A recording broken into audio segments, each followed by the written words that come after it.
Hello everyone, आज के इस वीडियो में हम बात करने जा रहे हैं क्लास 12 के पॉलिटिकल साइंस के चैप्टर 1 राष्ट्र निर्माण की चुनौतियां। यह इस वीडियो का पार्ट 1 होने वाला है।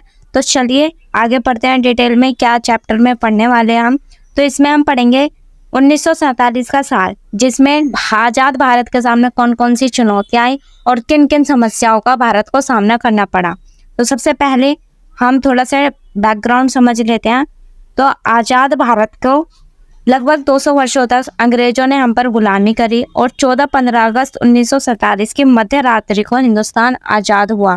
लेकिन इस आज़ादी के साथ देश की जनता को विभाजन का सामना करना पड़ा। यानी भारत आज़ाद तो हुआ लेकिन उसको विभाजन का सामना करना पड़ा।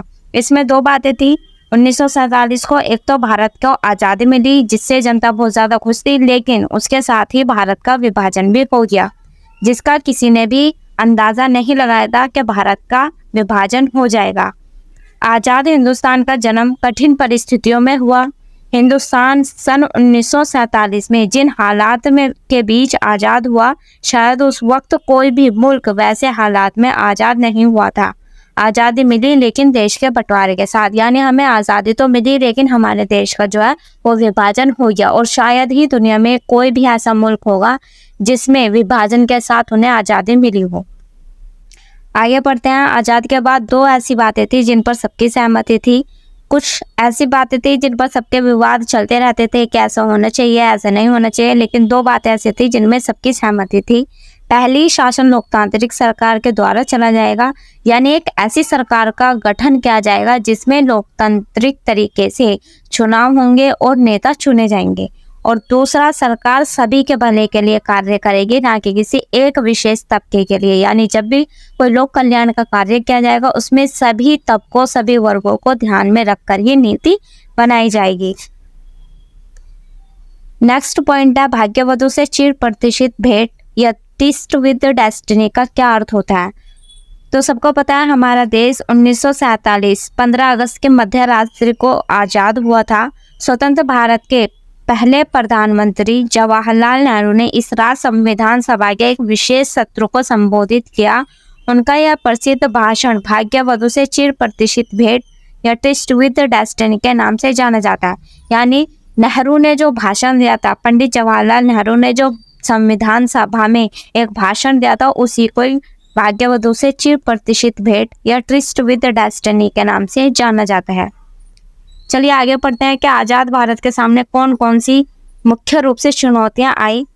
तो मुख्य रूप से 3 चुनौतियां आज़ाद भारत के सामने थी। सबसे पहली चुनौती थी एकता के सूत्र में बांधने की चुनौती, दूसरी लोकतंत्र की स्थापना करना और तीसरी समानता पर आधारित विकास की चुनौती। इन चुनौतियों का सामना भारत को करना पड़ा।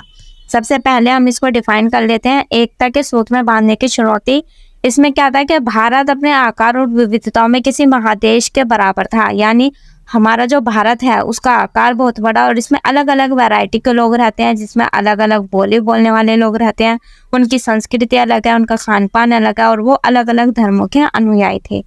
इन सभी को एकजुट करने की चुनौती थी और उस वक्त आमतौर पर यही माना जाता था कि इतनी विविधताओं से बड़ा जो देश है वो एकजुट नहीं रह सकता।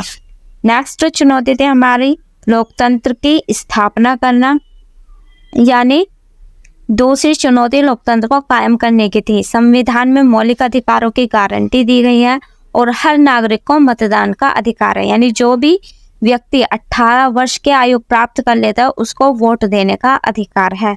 भारत ने संसदीय शासन पर आधारित प्रतिनिधित्व मूलक लोकतंत्र को अपनाया है और इन विशेषताओं से यह बात तो जाहिर हो जाती है कि लोकतांत्रिक ढांचे के भीतर जो है वो राजनीतिक मुकाबले होंगे। तीसरी चुनौती हमारी समानता पर आधारित विकास करना, यानी दूसरी चुनौती ऐसे विकास की थी जिसमें समूचे समाज का भला हो, ना कि किसी एक तबके का। संविधान में यह बात साफ कर दी गई थी कि सबके साथ समानता का बर्ताव किया जाएगा और सामाजिक रूप से वंचित तबकों और धार्मिक सांस्कृतिक अल्पसंख्यकों समुदायों को विशेष सुरक्षा दी जाएगी।